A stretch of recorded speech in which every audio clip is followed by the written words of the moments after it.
Welcome to the Saints That Serve podcast, where each week your hosts dive into the crossroads of faith, culture, and the unknown. Christ is Lord, and the kingdom is now.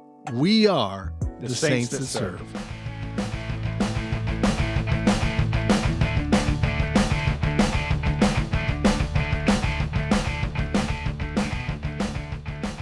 Hey everyone, welcome to the Saints That Serve podcast, and this is episode 54. 54. We're right at the beginning of season 2, and we are excited. So excited. So we're kind of in prime up for spooky season. It's coming up. It'll be here before you know it. But this week, we're going to be doing a one-off super special time. We're going to be talking about one of our favorite video games, specifically Jarus' favorite video game. That's right. And the entire time is dedicated to it. So there's not multiple segments or anything. We're going to be spending the entire time talking about this. So real quick, if you need prayer for anything, please reach out to us. You can do so through social media. Pray for You Friday. That's right. We pray for you every Friday. So reach out. You can email us at saintsthatserve@gmail.com, or there's a link at the bottom of the notes. You can use that link to message us. And we're praying for you every Friday. So outside of that, we're going to transition into our topic for tonight. We are talking about... Man, we're getting into it quick tonight. I want to make sure we spend all of our time getting through all the information. Mm-hmm. But tonight, we are talking about... Kingdom Hearts. Kingdom Hearts. So, right off the bat, disclaimer, warning, all of that fun stuff. We are going to be talking about deep spoilers, getting deep into the weeds.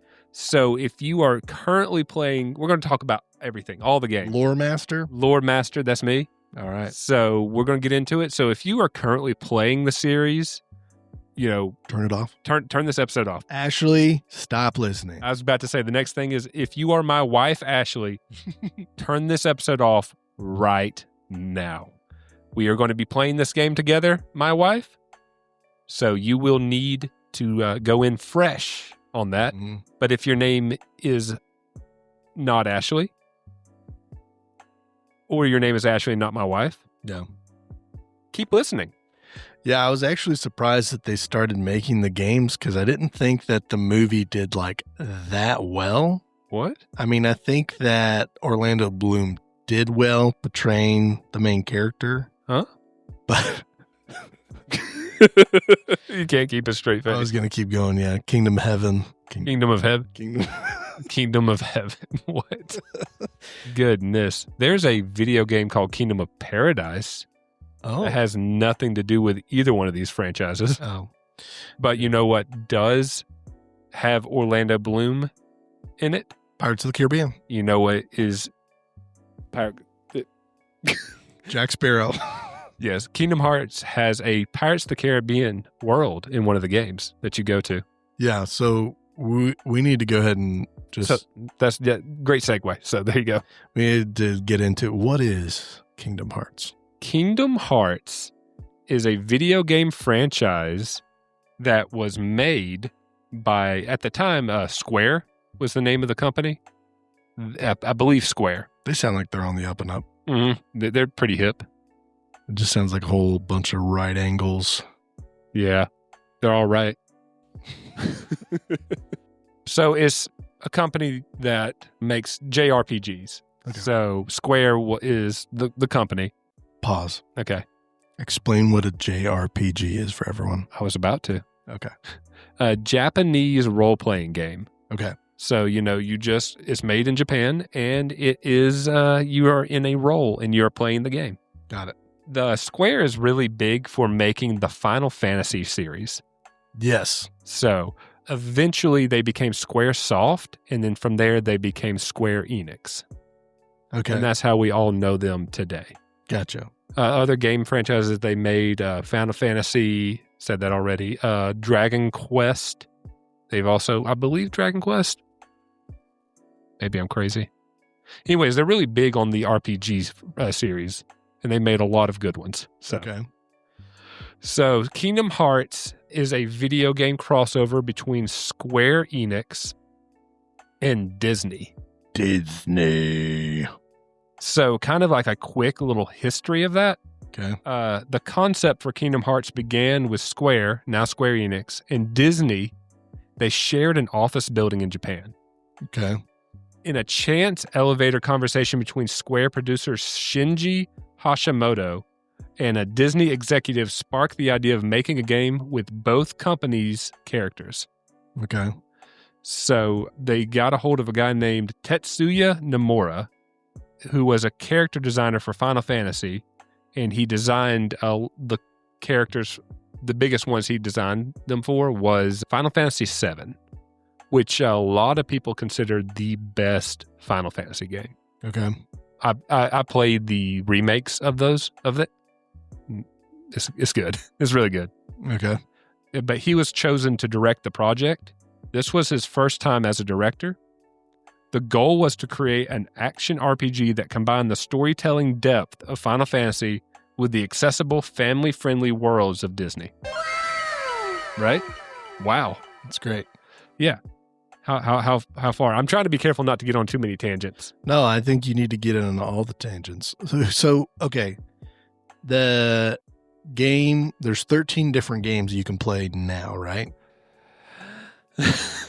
Yes. Okay. Now, when you say now, some are no longer playable. Just because they've outdated like the consoles. No, because they were mobile games and they were games as a service and they've been shut down. Okay. All right. So, but they've created up to 13 games. Right. And with several re-releases of those games. Okay. With whether they be in compilations mm-hmm. or being part of like, okay, here's an example. And this is really big of how they do this. Yeah. Like they'll release a game in Japan, right? Mm-hmm. Mm-hmm. And then later on, they will re-release that game under like a kind of like, okay, Kingdom Hearts Final Mix. Yeah. So they'll re-release the game with added cutscenes, new quests, new this, new that. And they will have extra bosses in the enemies. They'll just do a lot of little things that doesn't really fully change the overall story, but will change your gaming experience. Yeah. So they did that a few times. So yeah. The main character, is it the same character played through all the games? Do you play the same character all the way through, or does each game have its own main character? So there is an overall story that begins with your main character. Okay. His name is Sora. Okay. But you don't play as Sora in every game. Okay. But if you aren't playing as Sora, you are playing as a character connected to Sora's story. Okay, but playable characters, are they all made for the game, or are some of them like creative licensed from Disney? All of the characters you play as are all original characters for this franchise. Okay. So the Disney licensed like characters, they're like support character NPCs? Yes. Okay. Gotcha. What are your favorite NPCs in all of the games? All the games. There is, I guess, like what arc? I want to be careful because I'd rather like get into the stories. Okay, let's do because that. if we do that, then we can talk about these characters. Because if I just call out names, you're not going to know who I'm talking about. Okay, good. Let's get into the story then so we can get to that question. Okay, great. So we are going to be talking about, I'm going to go in release order. Okay. So in doing that, okay, so the stories aren't necessarily in order. Okay. Necessarily, the stories are not in order. Yeah. There is a game that takes place 10 years before the first game. Mm-hmm. Another one that takes place hundreds of years before the first game. Okay. There's games that will come out and take place between other games that have already been come out. Mm-hmm. So let's do this. For everyone listening, if you could be in the room. Like every single time Jarus is about to start talking about something, he's got this huge smile on his face. Like he's ready to talk about all of this. I am not stumbling over my words because I don't know what to say. I'm stumbling over my words because I want to portray how great this is to me. Yeah. I'm trying to slow down because when I start talking about something I'm excited about, and you can ask John, I really start talking quicker and I'll start stumbling over my words a little bit more because I'm going faster than my brain can keep up with. Yeah. All right. Let's get into it. All right. Kingdom Hearts 1. Okay. Meanwhile. Yep. That was an accident. Which one were you going to actually try to? No, I was moving pages and I accidentally hit. Meanwhile. All right. So we are in the first game introduced to our 3 characters. It is Sora, Riku, and Kairi. Okay. Sora and Riku are 2 boys, and then Kairi's a girl. Okay. The reason why I clarify that is because in a Final Fantasy, I think it's 10, there is a Riku and it's female. She is female. Okay. So in this, Riku is a boy. Gotcha. So they live on a, it's portrayed as an island and they're just staying on it, but really they live on what is the phrase for it? It's a coastal Peninsula? I guess so. What are you trying to explain it? It's just a shoreline, like they're the mainland coastline. And then what they do is they get on these boats and they go out to this island and they play all day on this little island. It's called Destiny Island. Okay. So yeah, they just live on the coast. So they go out every day and they'll play on the island with their friends and whatnot. So they're going there and they've made a plan that they're going to build a raft and leave. They're just like, there's so many great places out there. I want to go on an adventure. Yeah. Right. So, they're preparing the raft and there's a cutaway and then you see it's a Disney castle. It's like, from after your couple of days on the island, it cuts and it's a Disney castle. And it's Donald Duck and he goes and he's going to go talk to Mickey Mouse. Now, mind you, this isn't like the Donald Duck and Goofy silly. Yeah. They're not like overly like serious or hardcore or anything like that. But don't picture them like cartoony. There's not a lot of that. Okay. It's a kingdom, right? So like Goofy is the head of the knights and Donald is the lead magician, right? He's the court magician. And then Mickey Mouse is the king of the kingdom. Okay. Right? He is King Mickey. King Mickey. And so Dun, dun, dun, dun, dun, dun, dun, dun. so they find out that Mickey's just gone. Okay. He's left a letter behind saying, hey, I got to go. I got to dip because the worlds are slowly disappearing. Ooh. The worlds are slowly disappearing, getting swallowed up by darkness. And I got to go figure out why. Okay. He says in his letter, Donald and Goofy, you need to go find the key. Okay. And that's all it says, find the key to help me save these worlds. Yeah. So then it cuts back and they get the raft built. And I'm going to be a little wrong here just for the sake of telling the story. Okay. But as they're going to leave, Riku, Kairi, and Sora, a darkness overtakes the island and it's slowly being sucked up into this dark black hole. And they're trying to get out. And so Sora finds Kairi and she's standing there. She's kind of like just, I don't know how to explain it, but just kind of like deadpan. She's just like almost soulless. And this explosion happens and she just gets blown away. Like her body gets blown away and it kind of like goes over to Sora, passes through Sora and she just disappears. Oh. And so he's like, what's going on? So he starts trying to find her and he finds Riku, which is his best friend. And he's like, Riku's like, I did it. I opened the gate. We can leave now. What? And Sora and Riku start kind of getting swallowed up by this darkness. And then all of a sudden a light shines and Sora wakes up and he's now holding a weapon. Okay. And they call it a Keyblade. Yeah, Keyblade. It's a Keyblade. And that's the iconic, like, symbol. Kingdom Hearts Kingdom symbol, Hearts right. symbol. Yeah, So he's now holding it. He don't know why he has it, yeah. where it came from, but he has it. And these dark creatures are showing up everywhere. You find out what they're called later on, but they're called Heartless. Mm-hmm. So before, Sora's trying to fight them with a stick, and he couldn't hit them, but they weren't doing any damage. But he got the Keyblade, and now he's able to harm these creatures. Okay. So you go through this boss battle of this giant Heartless. You defeat it, and the whole island gets swallowed up. Wait, I'm sorry. What's the Heartless? They are just creatures, dark creatures. Okay. So they're the bad guys. Yes. Gotcha. So, no, sorry. In the letter, they tell Donald Goofy to find Leon. Find Leon.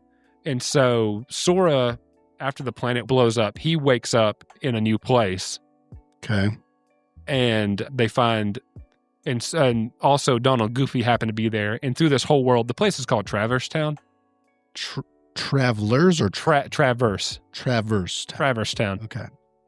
And so they go through this whole, you go through this whole thing where you're kind of meeting up with people, kind of giving you backstory. They tell you about the Heartless. And really, it's kind of like this kind of silly game. No, it's not silly, but it's kind of like, I got you again, kind of like trickster thing where it's like you almost meet up with Donald and Goofy and you always keep barely missing them. Okay. And so, but you find out from Leon, you find Leon fights you. Yeah. And he's like, essentially because the Heartless keep coming after Sora. Okay. And it's finally like, I had to knock you out because they wouldn't stop coming after you.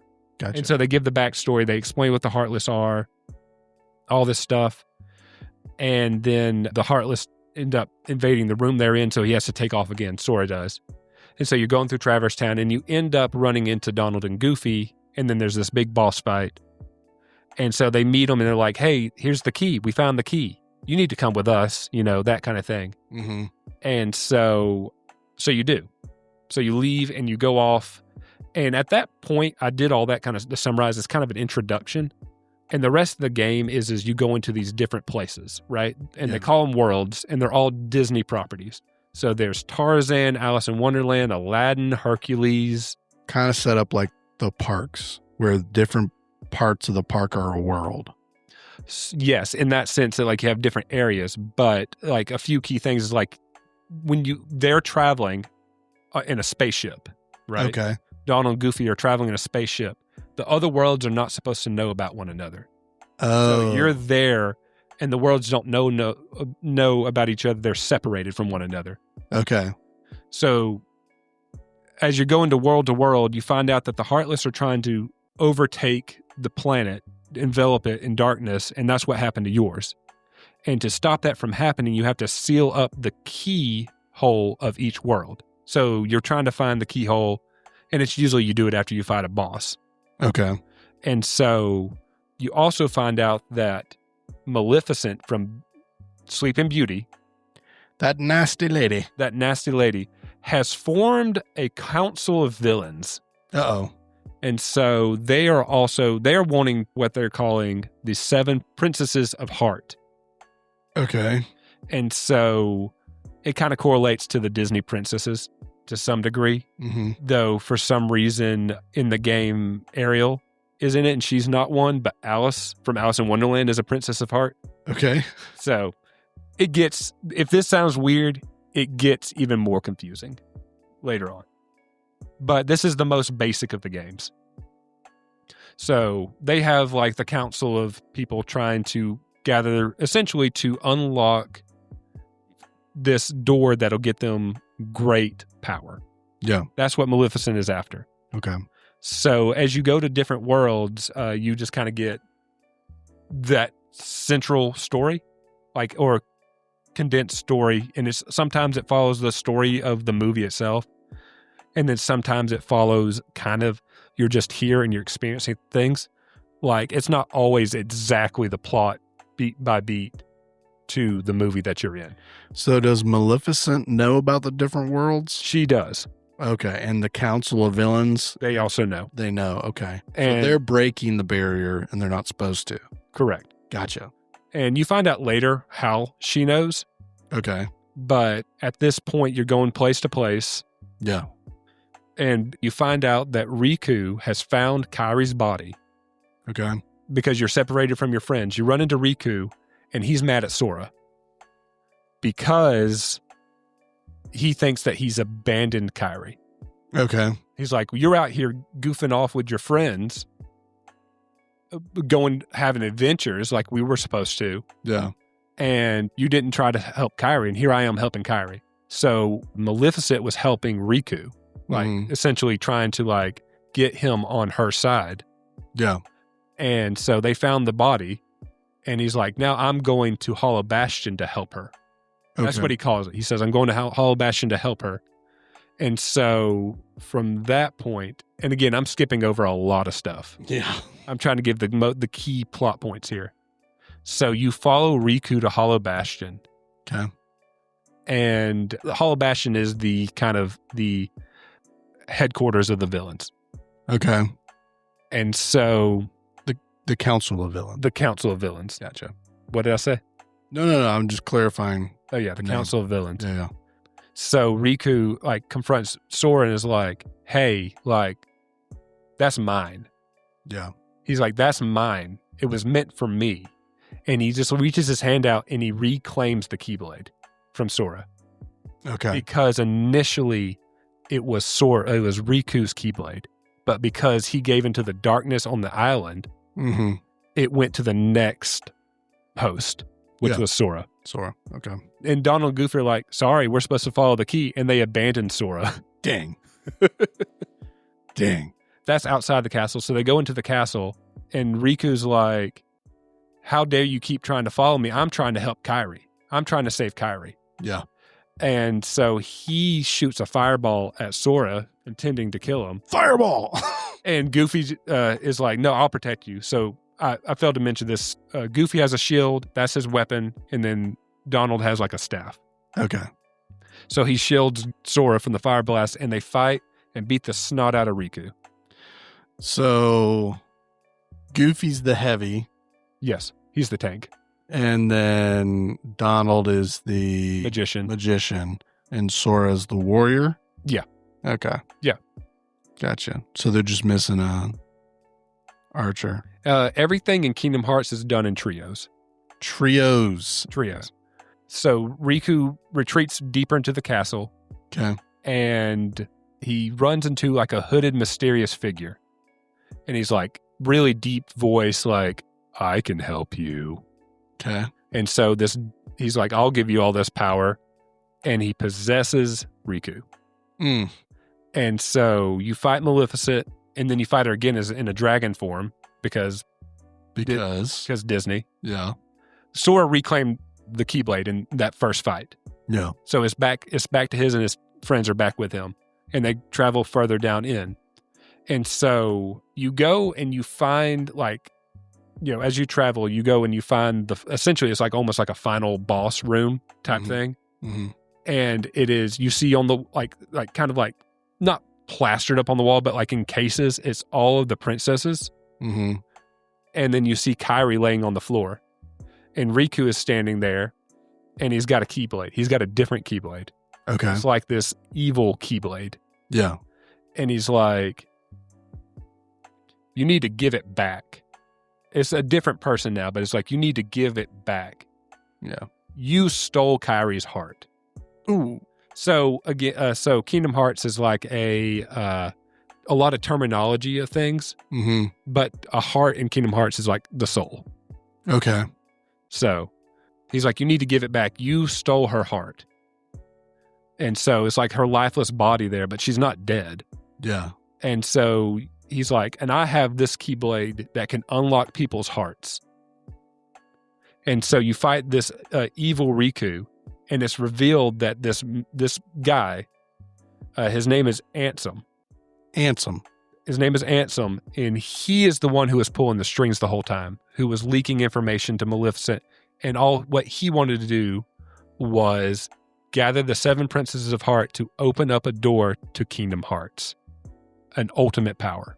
Okay. So he was pulling the strings from behind the scenes all the time. Ansem is a original character for Kingdom Hearts. Yeah. So you fight that Riku, and he is kind of, wait, sorry. It's been a minute since I played the first one. And that's just a healthy reminder to everybody. This is just the first game. And I'm trying to speed through it because it gets worse. So I think it's important to have a heavy foundation because even though this game is not convoluted, it's a heavy foundation for everything else. Yeah. So you beat Riku, and Sora's sitting there, and they're contemplating what is going on. Like, Kairi, wake up, what is going on?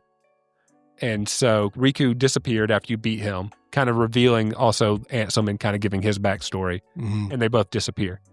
And Sora's like, oh, a key that can unlock people's hearts. And he stabs himself with it. Okay. And in doing so, inside it was that Keyblade was the princesses of hearts. And they go back into them, they wake up. And inside Sora was his heart and Kairi's. So whenever that explosion happened, her heart went to Sora to protect herself. Okay. Kind of like as a bastion. Yeah. So when he does that, Sora disappears and turns into an Heartless. Dang. And so Goofy and Donald leave with Kairi, like running out of this place. Because after he does that, a bunch of Heartless are swarming where they were at. Okay. And then you control a Heartless for a little while. All right. And then you run back into Kairi and they're like, kill it, kill that Heartless, get it. And Kairi's like, no, I know who that is. And she hugs him and he turns back into Sora. Aw. So all the Heartless need is just a little bit of love? Yeah. So essentially at that point, Ansem he was kind of like a robed figure, but he was just kind of like a heart floating. Mm-hmm. And so he starts unleashing a bunch of Heartless throughout the world. Okay. So you have to go to this last place called the Final World. And you travel through it and you end up fighting Ansem.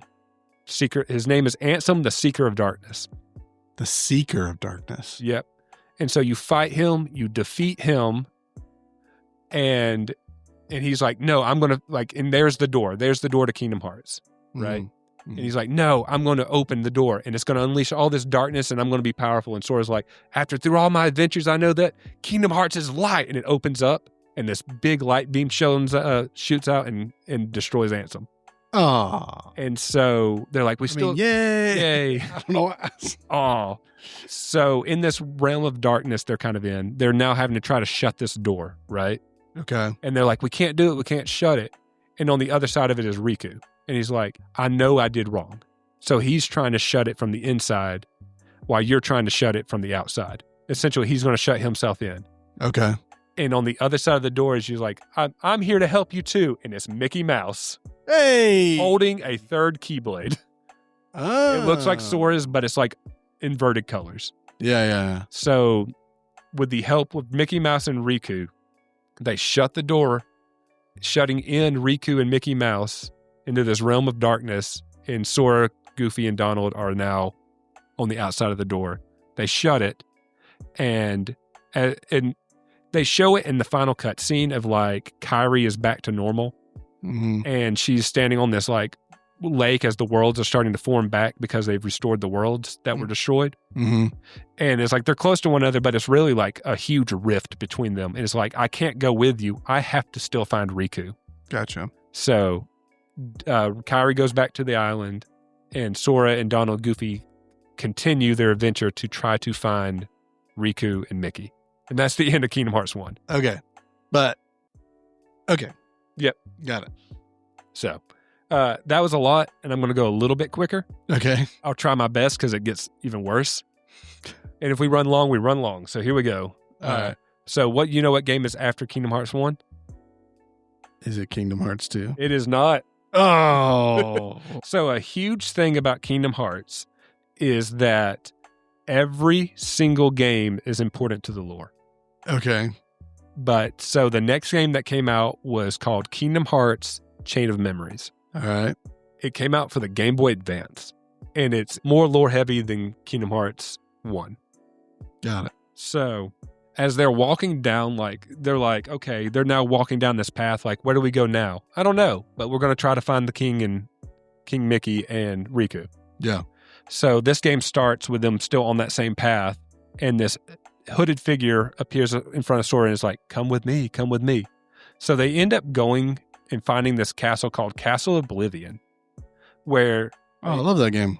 Castle Oblivion? Yeah. No, just Oblivion. Mm-hmm. So this game, the thing about side games with Kingdom Hearts is they usually have some sort of gimmick, and they reuse all of the assets from previous games. Gotcha. It's like all of the Disney worlds you go to in this are all the same worlds you went to in the first game. Yeah. They remade this. So this was a pixel art game on the Game Boy Advance, and they remade it on the PS2. So everything is in 3D environments with completely brand new 3D models for all these characters. Okay. So I'm going to try to be quick with it because it's a lot. Yeah. But essentially, inside this castle are these robed figures. Mm-hmm. They're all original characters. Mm-hmm. And you are slowly moving up the castle floor by floor. But they said, the guy who introduces it says, as you move up further, to gain is to lose, and to lose is to gain. Okay. And so as you're moving up the castle, trying to get to the end of it, Sora starts remembering somebody he had from his childhood. Okay. And it was another girl on the island with him, and her name was Naminé. Naminé. So that song that you keep playing on every single episode is Naminé's theme. Yeah. So as you go through in the castle, you're confronted by different robed figures, and you fight different robed figures. So slowly Sora starts remembering Naminé and forgetting Kairi. Okay. And it's revealed that Naminé is a witch who can manipulate memories. Okay. And so she is slowly inputting her memories into Sora's. Gotcha. Or the memory of her replacing Kairi. Yeah, okay. So they do that because she is being controlled by these hooded people who are trying to get control of Sora, because if he trusts Naminé, he would do whatever she wants.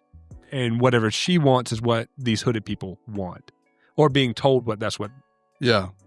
And so... Just real quick, though, the relationship between Sora and what was the other girl that he's forgetting? Kairi. Kairi. It's a platonic friendship, right? Yes. These are all children, by the way, just so we know. All the characters are... Okay. At the oldest point, at the most recent game, I think Sora is either 15 or 16. Okay. And in this game, he is 12 or 13, I believe.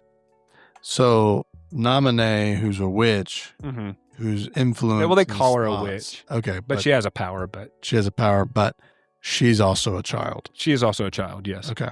So as Sora traverses up through the castle, they learn of the leader, who's Marluxia. That's his name. Marluxia. You meet Axel and Larxene and several others. As you go through it, you are slowly taking these people out, and you finally face off against the main villain, which is Marluxia, and he's got like a scythe. Okay. So he's like represented by like the Grim Reaper type thing. Gotcha. And so you defeat him, and it's revealed that, Naminé was removing these memories and putting her own against her will, being forced to do so. Yeah. And so she reveals, I can help you. Okay. But you will have to get into this pod and sleep for a year. Okay. I was forced to do this, but I can put back together your memories, but you'll have to lose a year of your life. Same with Donald and Goofy. Okay. So they choose to do so. And that is the end of Sora's side of the story on Chain of Memories. Because Riku wakes up in the basement of the castle.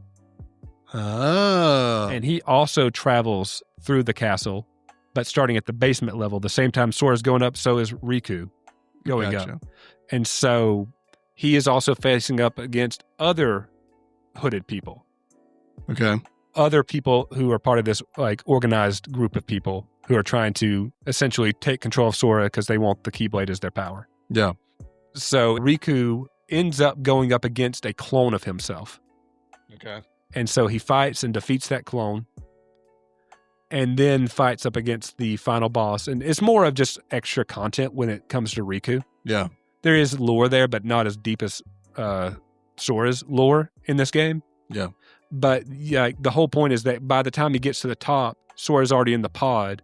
He's talking to Naminé, and he's essentially saying, you watch over him, and I have to find a way to fight this darkness inside me. Okay. Because when he accepted Ansem and was possessed, he became essentially partially dark, if that makes sense. Yeah. And so the last boss for him is Ansem again, but like he's fighting that darkness inside him, that Ansem. Yeah, yeah. So, and that's kind of like he has a really cool line where it's like, will you pick the path to light or dark? Essentially, there's a fork in the road, and this guy's talking to him. There's another character I kind of overlooked, but it's fine. Okay. And he says, neither. I'm going to walk forward towards dawn.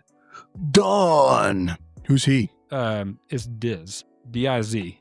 Diz. Voiced by Christopher Lee. Really? Yep.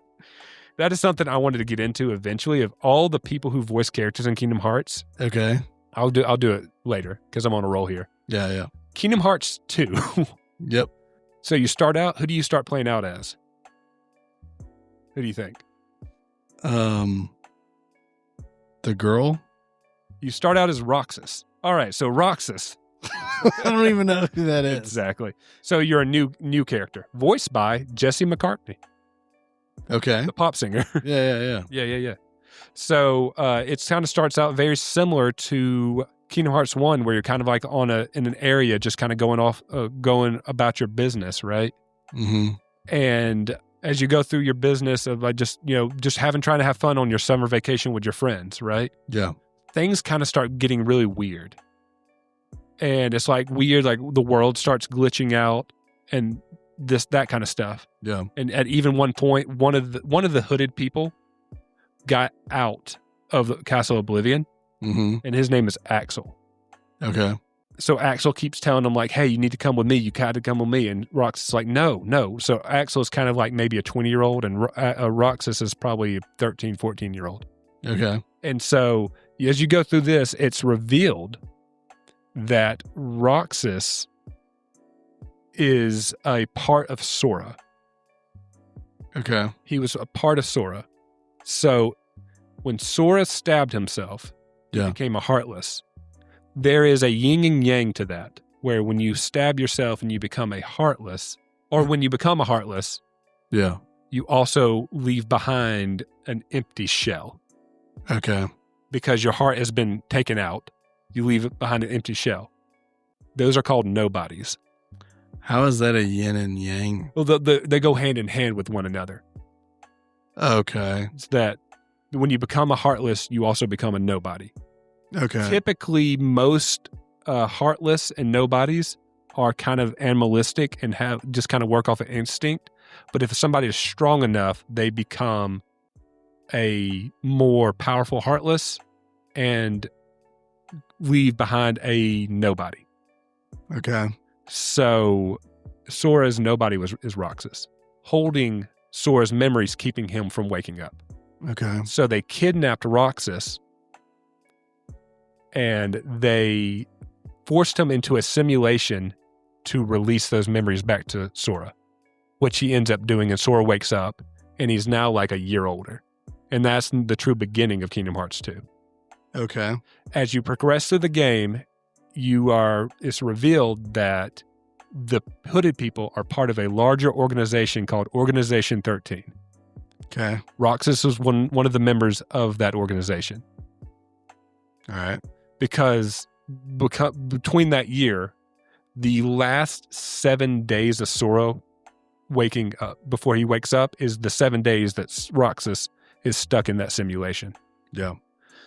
So you go through the game and it's revealed that the Organization XIII wanted the Keyblade from Sora, from Castle Oblivion, so that they could destroy Heartlesses, because they were trying to create a false or a manufactured Kingdom Hearts so that they could become human again. All right. So they are like, we don't have feelings. We don't feel anything. We're nobody, you know? Yeah. And that is all led by a guy named Xemnas. He is the leader of Organization XIII. Okay. So through shenanigans, you keep going through and somebody keeps helping you, you know, a hooded person. Because just because you wear a hood does not necessarily mean that you are part of the organization, but the organization wears the hood because it protects you from the darkness. Yeah. So at one point, Mickey Mouse ends up showing up and he's wearing one of the hoods. Yeah. And stuff like that. So Okay. it is revealed that Ansem, the human, Okay. split himself into two parts, All right. creating Ansem, Seeker of Darkness, and Xemnas. Because when you create a Heartless, you create a nobody. Ansem, being the villain from the first game, was the Heartless. And so Xemnas is the nobody who is the leader of the organization. Okay. And so you run into Diz again and talk to him. That is, his true name is Ansem the Wise. Okay. There's several Ansems. It's because he was the leader of this city. And this Ansem, the scientist, or his true name was Xehanort. Okay. And so he was experimenting with turning people into Heartless and doing all this awful stuff. Yeah. And so that's where that comes from. And so he banished Diz, or Ansem, and took on his name. Yeah. And so that's why he has Ansem and then Xemnas. Yeah. So you go to this place called the World That Never Was. This is like the final world here. And as you get there, they had kidnapped Kyrie from the island, trying to draw in Sora. Okay. And from that point, they go there, they go to save Kyrie, and Naminé shows up and breaks her out. Okay. And it's revealed that Naminé is Kyrie's nobody. Because she also became a Heartless. But she really didn't, because her heart didn't embrace darkness and went into Sora, so that she doesn't actually have a Heartless, but she does have a nobody because of the absence of the heart in that body. Yeah. Keep in mind, everybody, this is a Disney game. Yeah, this is... I'm almost done with number 2. There's a lot. I'm almost done with Kingdom Hearts 2. Okay. So you go and you find that the person that was helping you the whole time removes his hood, and it's Ansem, Seeker of the Darkness. Okay. But it's truly Riku who fully embraced the dark power because he had to in a fight. So now he took on the guy who had possessed him. Gotcha. This is crazy. I know. So anyway, so you go through, you fight Xemnas, and you end up sealing the second Kingdom Hearts, the fake one this time. Yeah. And everybody is together now, not separated. And that is the end of Kingdom Hearts 2. Okay. Again, greatly skipping over so much stuff. Yes. So are we going to talk about Coded now? We are talking about Coded. I only played Coded once. I don't remember too much about it. Okay. So I'm just going to read from my summary. Okay. The weird thing about Coded is depending on where you... So Coded was a flip phone game. Mm-hmm. And then that got discontinued, then re-released as a DS game. Okay. And by that point, there was another DS game that came out. And I think we should go over that one real quick. Okay. So there's a DS game called Kingdom Hearts 358 over 2 days. Wait, what? Kingdom Hearts 358 over 2 days. Okay. You play as Roxas. I see that. Okay. So essentially, it is Roxas's year in the organization. Okay. Where he gets recruited into the Organization XIII. Mm-hmm. And they were happy, you know. Oh, great, we have a Keyblade wielder. Yeah. It's also then all of a sudden they have another Keyblade wielder that shows up. Mm-hmm. And her name is Xion. So Roxas, Axel, and Xion become great friends, like creating that trio. Yeah. And I'm going over this one quickly, but as you progress through the story, it's revealed that Xion is actually kind of a clone of sorts. She's just she's replicated and created A clone of what? the memories of Sora and Kairi. Okay. She is essentially looks like Kairi with black hair. Okay. And slowly she is trying to claim more memories. And so like she's really truly friends with Roxas and Axel, but slowly her impulses are trying to kill them. Yeah.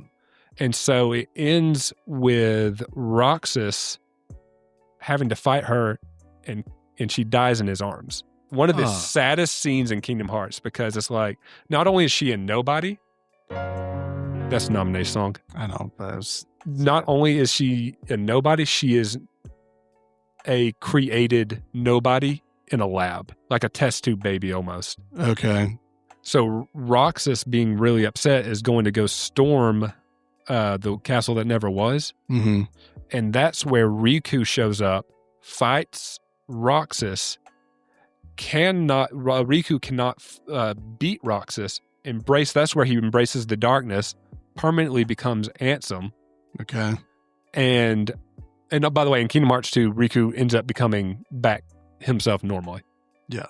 But embraces the darkness there, becomes Ansem, defeats Roxas, and that's where they then put Roxas inside that machine so that they can then recover Sora's memories. Okay. This game takes place somewhere between 1 Chain of Memories and 2. Okay. Somewhere in that point. Yeah. I think it starts after one, because that's when Sora becomes a nobody, or is a Heartless and creates that nobody. Runs parallel with Chain of Memories up to the beginning of 2. Okay. So then Chain of Memory, 358 over 2 days, it ends with the beginning of Kingdom Hearts 2, Roxas starting his summer vacation. Okay. And then so Roxas is in Sora's memories now. So that is a quick summary. Okay.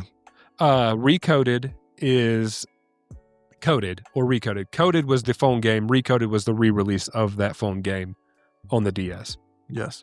It is after Kingdom Hearts 2, Jiminy Cricket. Oh, by the way, I forgot about Jiminy Cricket. He is with you the whole time. He is kind of the chronicle of your adventures. Okay. So Jiminy Cricket keeps a chronicle in a journal, and after Naminé puts everybody to sleep, those chronicle journals pages disappear. Okay. And it is then found that the pages, only one page is left, and it says something along the lines of help them ease their suffering. So somebody at the Disney Castle creates a machine that scans the books, the data within the books, even though they're blank pages, creates these worlds, and you play as a digitized version of Sora, not the main Sora. Mm-hmm. And you go through, and it's essentially revealed that there's 3 people that need help. You need to ease their suffering, and you need to save them. And that's kind of Recoded. Okay. So I believe, what's after Recoded? I believe it's Birth by Sleep finally. It's after Coded, it's 358 over 2 Which days. we talked about 358 over 2 days. So Birth by Sleep. Birth by Sleep. Now, this is the one that made me cry. Okay. This one is a prequel to 10 years before the first Kingdom Hearts game. Okay. You have your 3 characters, Aqua, Vin, and Terra. You play as the same story through as each character, and you'll cross paths with them, but you'll play through going to different worlds and getting bits and pieces of the story of each Kingdom Hearts world. Okay.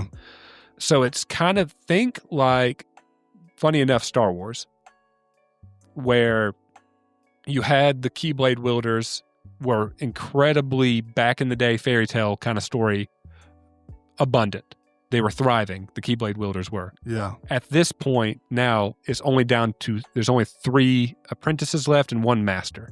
Okay. And then another guy who's an old man who is kind of like gave up being a Keyblade wielder. Okay. So one of the dudes, Ventus, looks just like Roxas. Okay. Like same character model and everything. Then Aqua and Terra are new characters. And Terra, I think Aqua is probably the oldest character. I think she's like 19 or 20. Okay. And so you go through the story on this, and it's the other guys guy who is there, the old man's name is Xehanort. Okay. So there's so much lore in this one, so much more than any other game. Yeah. But it's essentially shown as you go through each character. Aqua runs into Kairi, then runs into Sora at one point, and then Terra runs into Riku. Okay. And Terra gives Riku the power to inherit the ability of a Keyblader. Keyblader. Yep. And kind of the same way with Sora and Kairi as well. Do it, lady. Yeah. So there is a person who's following around Xehanort, who's like a dark figure. His name is Vanitas. They revealed that his name is Vanitas. He is the negative energy from Ventus because Ventus was Xehanort's apprentice. But he was trying to create a ultimate Keyblade called the Keyblade, but spelled K-I. Okay. And to do so, he was trying to essentially corrupt Ventus, and that jacked up Ventus. But really, it just split out this dark form, and that was Vanitas. Okay. So you go through the whole thing to find out their master gets murdered by Xehanort. So funny enough, Xehanort in this is voiced by Leonard Nimoy, the guy who played Spock. Okay. And then the guy who plays their master, Ericus, is Mark Hamill. Oh. So Star Trek versus Star Wars. Gotcha. So just to kind of sum it up, the big twists in this are Terra becomes corrupted and possessed by Xehanort and loses. Okay. And him losing is revealed that Ansem, the one that ended up, Xehanort, the one who ended up banishing Ansem, taking on his name, was a young-looking man, not an old man. It's because it was him in Terra's body. Okay. So that's revealed that. And then Castle Oblivion is created because Ven is defeated. Okay. And Aqua puts creates their homeland turned into a endless maze that she created so that it would protect Ven's body while he was there. Gotcha. And then another key thing is that when Ven's heart is fractured and jacked up, he goes and is within Sora's heart because he met Sora. Yeah. Again, play the games. It makes so much more sense. It's so much better. And so there's a lot of information and a lot of names getting thrown out here. And then Aqua ends up fighting Terra, but Terra Xehanort, because he's possessed, gets banished to the land of darkness. So you have three characters.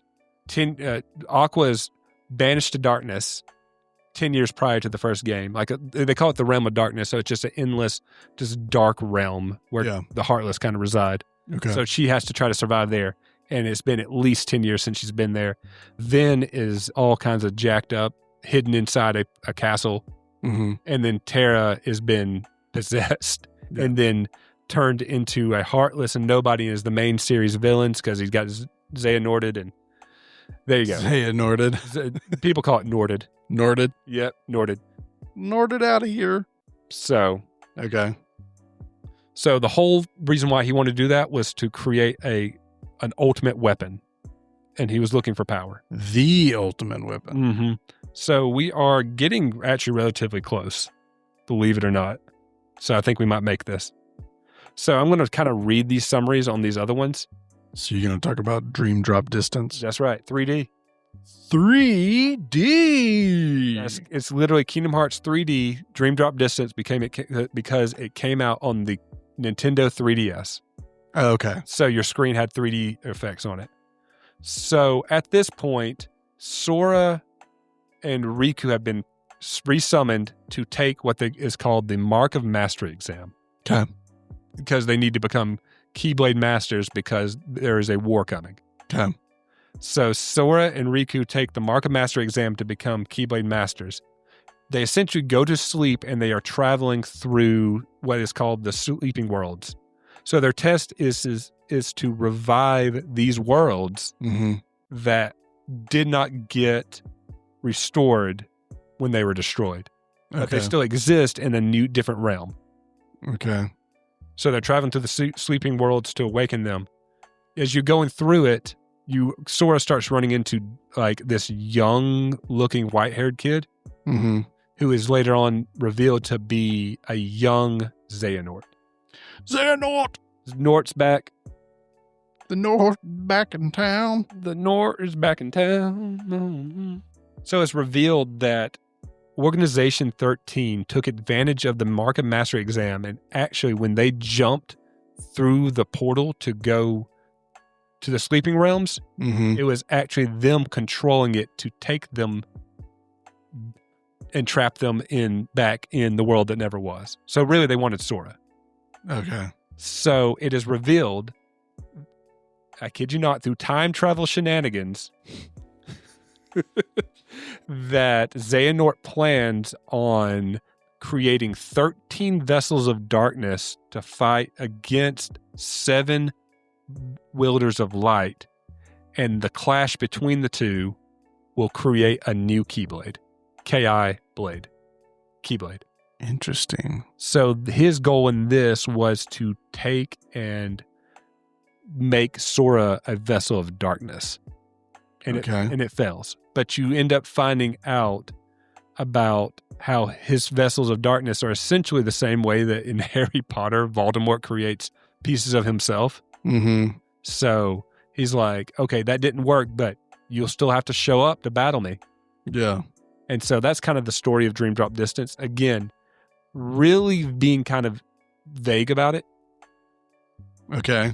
But there you go. That's Dream Drop Distance leading into Kingdom Hearts 3. Kingdom Hearts 3. There is like a kind of like a tech demo that came out.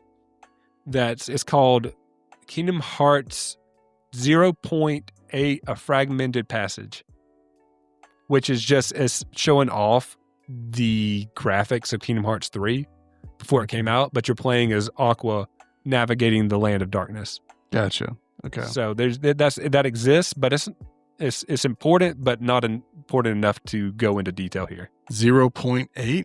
0.8, a fragmented passage. Oh, I don't see it on the list here. Yeah, it's like a tech demo. Gotcha. Okay. And so Kingdom Hearts 3 starts out with Sora being told, you need to find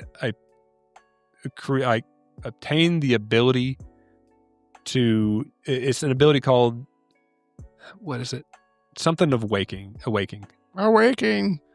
I want to actually backtrack real quick to Kingdom Hearts Cross and Kingdom Hearts Union Cross, which was like a browser game.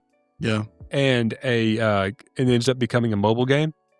Okay. That goes into a lot of backstory. That is the land of fairy tale where there's thousands of Keyblade wielders trying to just fight the darkness.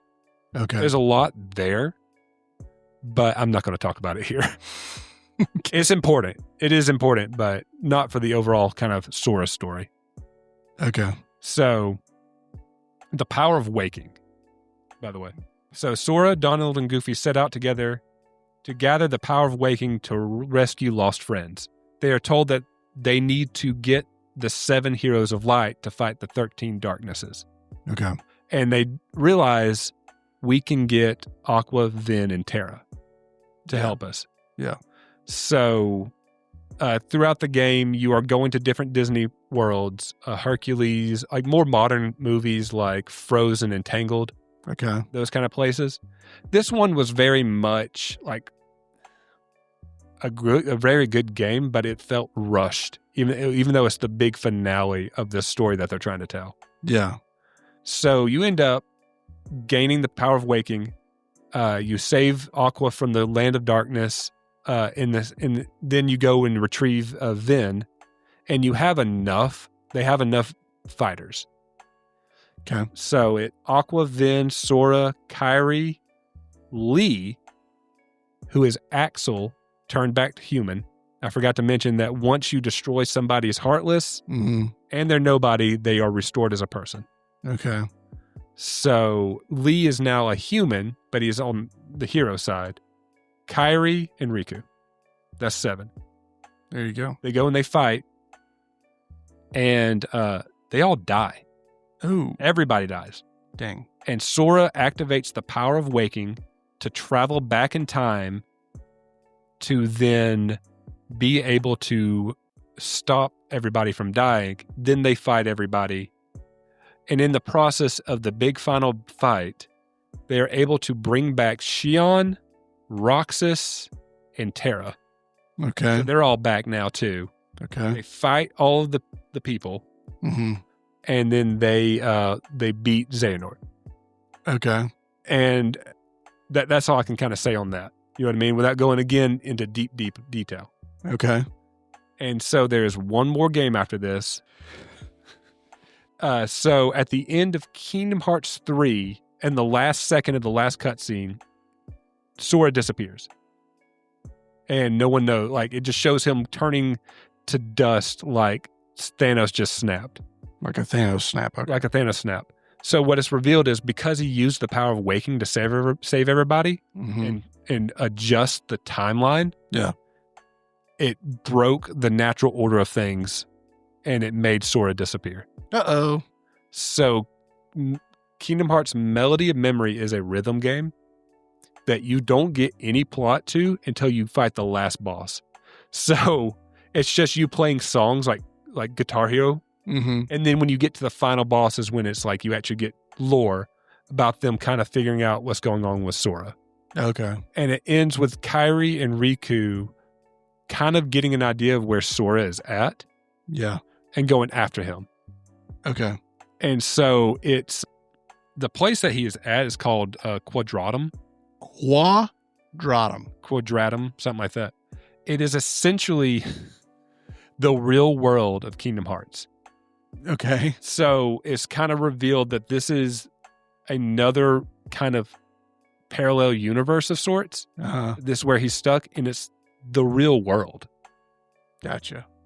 But so they're like, they know Sora because he's a video game character. Okay. But in their world, it makes more sense if you're playing the game. Yeah, yeah. But that's kind of the best way to summarize it. And we kind of know this more from trailers Yeah. because that's all we have. So it ended that fight with Xehanort. Mm-hmm. And it's revealed, I didn't go too much into detail, but there is kind of like a past kind of war that triggered all of the Keyblade wielders to disappear. Yeah.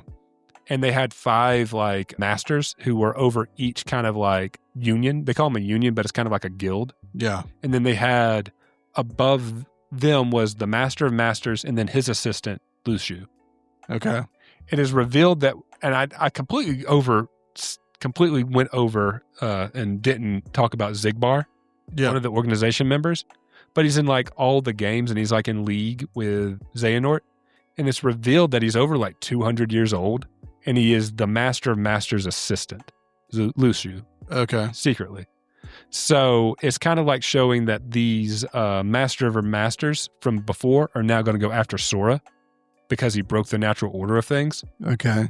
And that's kind of where we're at going into Kingdom Hearts 4, which has not come out yet. When does it come out? I'd love to know.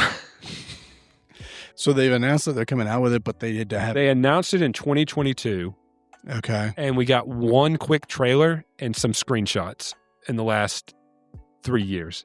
Dang. We were going to get another mobile game called Kingdom Hearts Missing Link. Yeah. It was supposed to come out last year, and they canceled it. They just said, we're not making this game anymore. They were to the point where they did beta tests. Yeah. They did beta tests for this, Mm-hmm. several testing, public betas, all these testings. When me and Ashley went on our honeymoon to Japan, they had advertisements for this game up everywhere. Mm-hmm. And just like we bought I bought these pack of what I thought was Kingdom Hearts playing cards. Mm-hmm. They were like $2 each. So I bought a whole bunch of them. Yeah. The guy looked at me like I was crazy when I was buying them. Yeah. And I was like, I'm going to get all these playing cards. Why not? I opened it up. Yeah. It was candy. Oh. It was like a wafer cracker. Yeah. And in the back was one Kingdom Hearts trading card. Okay. So, but inside that, in the insert was an advertisement and like scan here to pre-download Missing Link. Gotcha. It's like they were going to come out with this game, and they just kept pushing it back, Yeah. and they ended up canceling it. It was like a Pokemon Go-esque thing where you walked around the real world and interact with things on your phone to unlock the story. Gotcha. So I was really looking forward to that game. What's that kind of game called? Like GPS. a GPS? It's kind of like a GPS game. Okay. And do you think the reason that they haven't released or given an update on when they're going to release Kingdom Hearts 4 is just because of all the stuff that Disney's going through right now? No. Kingdom Hearts is more of a Square Enix game than it is affiliated with the Disney when you're talking about like the shenanigans of the Disney company. Gotcha. So yeah, like Kingdom Hearts 1 came out, then the next year Chain of Memories came out, then 2 came out like 2 years later. And as you get down the line of all the games, you just get more and more separated of time between each Kingdom Hearts game.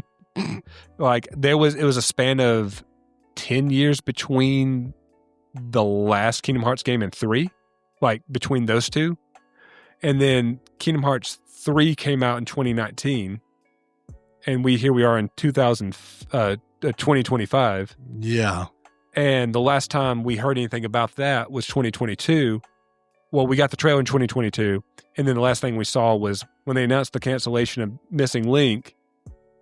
They are like, okay, we're real sorry. So here's some screenshots, and it's like a screenshot of a girl, Sora, and then Mickey Mouse like acting all shady, jumping rafter to rafter in a library.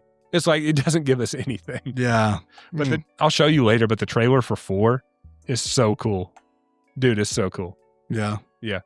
So that's my summary of Kingdom Hearts. I know you have questions. Well, so I guess out of all the games you've played over the years, what's been your favorite, I guess, world played on? World or game? We can do game, and then like what's been the most enjoyable or entertaining world, like Disney themed world. Okay, so it's not a Disney world that I enjoyed the most. Okay. It was the final world of Kingdom Hearts 3, because there was this big come together of all of these things that they led up to, all the villains, all the nonsense, all the hurt and the pain that this villain caused. You know what I mean? Mm-hmm. To finally this big epic battle. So the problem with Kingdom Hearts 3 is there's not you just kind of go to the Disney world and you play out through the Disney world. Mm-hmm. And there's not unlike past games where there was connections to the overall story within the worlds. Yeah. That didn't happen that much. And it felt very rushed. Okay. And you get to the final world in this big epic battle that actually pays off really well. Okay. So I really like 3, but a lot of people didn't. But I liked it because it paid off this epic finale of this big story they've been telling for the last 20 years. Yeah. So there you go. Favorite game, though? Yeah. Either Birth by Sleep or Kingdom Hearts 2. Okay. Most people's favorite is Kingdom Hearts 2. I really like Birth by Sleep because just the mechanic of it is a lot of fun. Yeah. Okay. All right. Well, do you have anything else that you want to throw on top of that? I'm looking through my notes. Yeah. So, characters voiced by people, right? Yeah. Haley Joel Osment is Sora. Okay. He is the kid from The Sixth Sense and AI, artificial intelligence. Yeah. I'm trying to think of other things I saw him in, but he plays he still acts, Yeah, yeah. Riku is David Gallagher, who plays one of the kids in Seventh Heaven. Okay. Kairi and Shion, because the same voice actress, is Hayden Panettiere. She is the cheerleader in Heroes. Oh, okay. Later on, she is replaced by Allison Stoner, who is the one thing you probably would know her is she's Isabella in Phineas and Ferb. Like, what you doing? Okay. Roxas, like I said, is Jesse McCartney, and Ansem, Ansem, Seeker of Darkness in Kingdom Hearts 1, is voiced by Billy Zane. Wait, what was the name of the actress again? Sorry. For who? For Kairi. Yeah. Allison Stoner. Allison. Okay. I'm trying to think of if I've seen her in anything besides. Okay. Yeah. I know who that is. Mm-hmm. She was very much so a Disney kid. Yeah. Yeah. Going over a few here, like more select ones. Goofy is voiced by Bill Farmer, who is the guy who voices Goofy in a Goofy movie. Okay. Essentially what they did were a lot of these characters is they brought back the actors from the movies. Yeah. Maleficent is Susan Blakesley, which is who voiced her in Sleeping Beauty. Okay. Hades is James Woods. Genie is not Robin Williams. This one I always loved. It's Dan Castellaneta. He voices Homer Simpson in The Simpsons. Okay. And he came back and did Genie in Kingdom Hearts. What? Jack Sparrow is James Taylor, who is Obi-Wan in the Clone Wars TV show. Okay. Not a Disney character, but Sephiroth is the villain of Final Fantasy VII, and he's like a hidden boss fight in Kingdom Hearts 1. Mm-hmm. He's voiced by Lance Bass of NSYNC. So random. But then going into like these bigger names, right? Ansem the Wise is Christopher Lee. Yeah. Master Ericus, which was the master of the three Aqua Venetera. Mm-hmm. That was Mark Hamill. Master Xehanort was Leonard Nimoy. And then Leonard Nimoy died, and he was replaced by Christopher Lloyd from Back to the Future. Really? Mm-hmm. Wow. And then I think that is it. Yeah, that's it. Sorry. My notes are a little off. No, that's good. All right. Hold on. I'm seeing if there's anything else to talk about. Here I am going through papers. Here I am once again. I'm torn into pieces. Can't deny, can't pretend. I don't want to get a copyright strike. I thought you were the one. That's it. Kingdom Hearts, everybody. There you go, Kingdom Hearts, everybody. I know I went too deep into it. What was your first question you asked me that made me spin off of? You answered it already. Okay. Yeah, we're good. Well, you didn't really answer it, but you answered it because I was asking, like, what was your favorite Disney NPC to play alongside? But it sounds like you only play alongside Goofy and Donald. You do when you're Sora or in 358 over 2 days. Mm-hmm. You kind of pick your squad between the different organization members. Gotcha. Okay. Which I completely glossed over. There's so much there as well. Yeah. There's so much going on with this franchise, dude. I've been playing it since I was 12. Yeah. Here I am, 34 now. Here we are. Well, guys, that's pretty much it. We're going to... So in the comments section, I'll answer any Kingdom Hearts questions and tell us what you think John's special childhood game or property that he's going to vent about should be. what it should be. Yeah, everybody tell us what John is going to talk about his favorite property. Yeah. Well, okay, so let's do that real quick. Just real quick. What are you into right now? What are you playing right now? Yeah. What is your favorite childhood property? No, I'm asking before we tune out. Oh, me? Yeah, what are you playing right now? Hollow Knight Silk Song. Okay. I think I talked about it on episode 52. Yeah. Still playing just Hollow Knight Silk Song. It's so much fun. Okay. I am playing Helldivers 2. Still? Like you talked about It's in episode 52. It's pretty great. It is fun. I enjoy it. We just the game just did a high command for orders to fight the Illuminate. Oh yeah. So there's going to be a lot, and I have played against I've done that like once or twice. Ever since I started playing again, I've been playing against the bugs mostly. Mm-hmm. And then they did the major orders for the bots. So we're playing bots for a little bit, and now we're about to play the Illuminate. So it's like, I haven't even played against the more difficult levels of Illuminate. It's been like the basic levels. Mm-hmm. Now we're going to go in, and it's going to be interesting. It'll be fun. But yeah. So there you go. Thank you, everybody. First off, thank you for sharing. No, thank you for sharing. Oh, I shared a lot this episode. Because it was all about Kingdom Hearts, and if you were not here, it wouldn't have been a very long episode. You would just have read like a quick little synopsis of each little game. Yeah. Yeah. So a guy named this guy, he He hit things. Next game. Yeah. No, but thank you everybody for listening and putting up with this. I hope y'all enjoyed it. I really enjoyed talking about it. I enjoyed your passion for it. Real quick. Yeah. So each trio represents land, sea, and air. Okay. So that's kind of how they do it that way. Like Sora, Riku is land, and then air is Kairi. It's a little bit more there in the sense of Aqua, Yeah. which I think is a Ventus, is kind of like a play on the word air, Mm. and then Terra, literally meaning earth, Yeah. and so on and so forth. Okay. Got it. Anything else? No, that's it. I got it. We're good now. Well, then I guess all that's left to say is Christ is Lord. And the Kingdom Hearts is now. We are The Saints That Serve.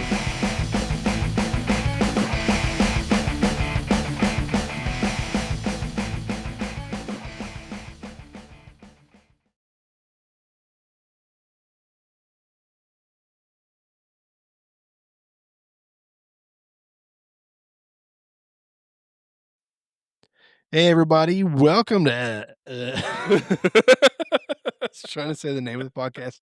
And the What is episode. the name of the podcast again that I've done 54 episodes of? I was trying to say episode 54 and the Saints That Serve. Welcome to the Save for the podcast episode.